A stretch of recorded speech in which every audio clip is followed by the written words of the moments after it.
Tout le monde, je suis sûr que vous êtes déjà dit que l'être le plus puissant au monde est l'héros de One Punch Man.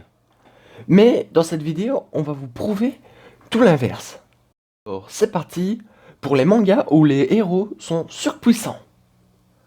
Alors, comme dans les dernières vidéos, j'exclus tous ceux que j'ai déjà présentés dans mes vidéos parce que le but est de vous faire découvrir les mangas et non de vous mettre à chaque fois sous Land ou Solo Leveling. Mais si vous voulez, je pourrais faire des vidéos uniquement basées sur un manga, comme Soul Land ou comme Solo Leveling. Mais mettez-le dans les commentaires si vous voulez ça. Alors je ne mettrai pas non plus les mangas de One Punch Man, bien sûr, hein, comme vous le savez déjà. Vous connaissez toute l'histoire, c'est pour ça. Hein. Alors abonne-toi et c'est maintenant parti. Alors il n'y aura pas vraiment de top aussi, car je ne veux pas désavantager entre trois mangas qui sont à peu près équivalents en termes de puissance du personnage. D'où nous commençons par My Girl is a Zombie ou encore A Very Girlfriend. Alors ce manga, ce n'est pas le héros qui est surpuissant avec sa force physique, mais l'héros a la capacité de contrôler des zombies. Et quoi de mieux quand tu es le seul dans le monde à pouvoir faire ça, autour d'une nuée de zombies. Alors voici le petit résumé. A Doomsday, le pouvoir spécial de Lingmo a été réveillé. Il a découvert qu'il pouvait contrôler les zombies. Par conséquent, il pouvait se promener sans souci dans la foule de zombies en utilisant son pouvoir, à la recherche de sa petite amie qu'il trouva finalement, Ye Liang. Mais seulement pour découvrir qu'elle avait déjà été transformée par un zombie, pour aider Ye Liang, vive les noms, à retrouver ses souvenirs, Ling Mo a commencé sa survie à Doomsday. Alors clairement, je vous conseille ce manga. Si vous aimez les mangas post-apocalyptiques ou quand le héros est totalement invincible, parce que ça l'est, hein. Le zombie qu'il a, il est invincible, c'est un classe 2 sur 3, et à chaque fois il va évoluer son zombie, quand il y aura une classe meilleure. Alors il possède actuellement 17 chapitres en français, et au moins 88 chapitres en anglais. Le deuxième que j'ai à vous proposer, c'est Monk Yin Yang, Dark Lady. Alors voici son petit synopsis. En tant que maître à l'école des arts impies et en tant que démon invaincu, Monk Yang tombe malheureusement dans un monde fantastique étrange, par la magie de ses ennemis. Dans le nouveau monde, des elfes, des sorciers, des chevaliers et des dragons de Monk Yang sera de retrouver le chemin vers son ancien monde. Alors clairement, il y a peu d'humour dans ce manga, mais l'histoire vaut vraiment le détour à examiner avec son héros qui est presque un demi-dieu. Le manga possède actuellement 30 chapitres en français et 52 en anglais. Le troisième que j'ai à vous proposer est Black Haze. Alors clairement, c'est la base à lire en termes de héros surpuissants et dans un monde de magie. Voici son synopsis, alors faisez gaffe avec les noms, parce que c'est un manga très compliqué avec les noms. Blow est un personnage extrêmement célèbre dans le monde entier. En effet, quelques années auparavant, le Black Magician avait réussi l'exploit de repousser à lui tout seul une invasion de démons que même les plus puissants mages étaient incapables de vaincre. Malgré l'engouement provoqué, il reste très mystérieux et peu de personnes connaissent sa véritable identité. Après s'être mis à dos une fois de plus Shimon qui est un autre mage, qui est un mage aussi borné qu'impulsif, lors d'une mission pour le moins douteuse que lui avait confié le chef d'Opion, l'Opion qui est un groupe, ce dernier en profite pour donner à Blow des vacances, le temps que la situation se calme. Ainsi, sous sa véritable identité de Root Christie, le jeune garçon de 15 ans va devoir infiltrer une prestigieuse école de magie et venir en aide à Lidusis Dienartan, mis injustement à l'écart et traité de monstre par toute l'école, bien qu'il soit un prestigieux fils de duc. Alors je n'irai pas plus loin dans le synopsis pour éviter le spoil. Le manga comporte actuellement 104 chapitres en français et 228 en anglais. Le quatrième que j'ai à vous proposer s'appelle Hero I Quite a Long Time Ago, ou Ying Xiang Wo Zhao Jiu Bugangle. J'espère que ma prononciation est bonne parce que c'est atroce.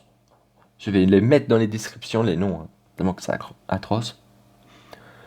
Ou encore en français, Héros, ça fait longtemps que j'ai arrêté. Alors clairement, ce manga, c'est un 9 sur 10 en humour et un 11 sur 10 pour l'être le plus puissant. Même One Punch Man serait annihilé par l'héros parce que quand il s'y met, il anéantit tout. Et il faut du temps qu'il s'y met, mais ça fait toujours des beaux combats. Ce qui est bien aussi avec ce manga, malgré que le héros est surpuissant, c'est qu'il ne faut pas attendre 20 chapitres pour voir enfin la fin du combat, où ça finit en une seule pêcheté. Parce que clairement, c'est ce qui est le plus chiant dans les mangas de tout genre, qu'on regarde à la télé, parce que c'est attendre 20 tours avant d'aller se donner le point final qui va, quoi qu'il arrive, le tuer en un coup. Alors voici un synopsis. Suite à l'apparition des monstres d'origine inconnue et l'explosion de la criminalité en 2095, un homme se leva pour mener l'humanité à son émancipation. Il fut le premier super-héros que suit l'humanité. Il s'appelle Zéro. Mais il y a 5 ans, il disparut sans laisser de traces. Cependant, son message est resté jusqu'à aujourd'hui gravé dans le cœur de tous les héros qui protègent les humains. Mais Zéro était-il vraiment celui qu'on croyait ? Le manga comporte actuellement 64 chapitres en français et 153 en anglais.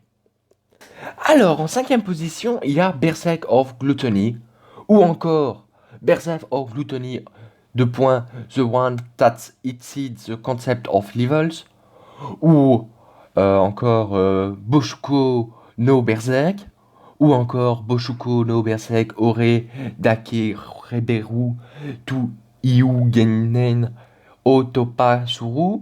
Et oui, je viens de finir. Clairement, expliquez-moi pourquoi donner autant de noms à un seul manga et surtout donner des noms aussi longs. Parce que clairement, ça fait chier de les prononcer. Et je pense que j'en ai oublié aussi. En passant. Alors, l'histoire, qu'est-ce que ça parle ? Il était une fois 2 anges qui étaient meilleurs amis. Elles étaient inséparables, aussi belles que des vraies fleurs. Tout était paisible. Un jour, l'une d'elles tomba amoureuse d'un démon. Seulement, la jeune fille n'eut guère le droit de l'être. Une règle était imposée. Il est interdit de tomber amoureuse d'une démon lorsqu'on est un ange. Ce qui fit naître une colère terrible de l'autre jeune fille, n'acceptant guère cet amour interdit. Alors elle essaya par tous les moyens de mettre fin à cet amour, mais cela ne se passa pas comme prévu. Le démon et la jeune fille tombèrent amoureux, mais elle, ne voulant pas trahir sa meilleure amie, eut une idée cruelle et décida de prendre rendez-vous avec le démon. La jeune fille se rendit sur une tour, accompagnée du démon, puis hésita un long moment avant de faire quelque chose d'horrible. Une fois décidée, elle se rendit sur l'un des rebords de la tour, puis poussa le démon en prononçant avec quelques larmes ruisselant sur son joli visage: « Je suis désolé, je t'aime, pardonne-moi. » Le démon tomba de la tour, puis mourut. L'ange devint à ce moment un démon.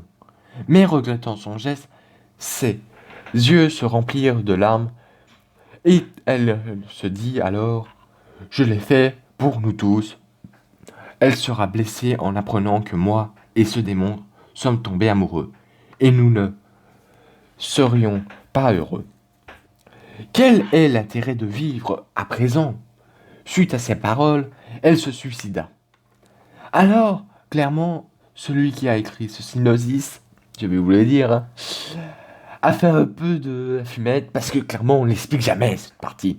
Je sais pas où il l'a vu, hein.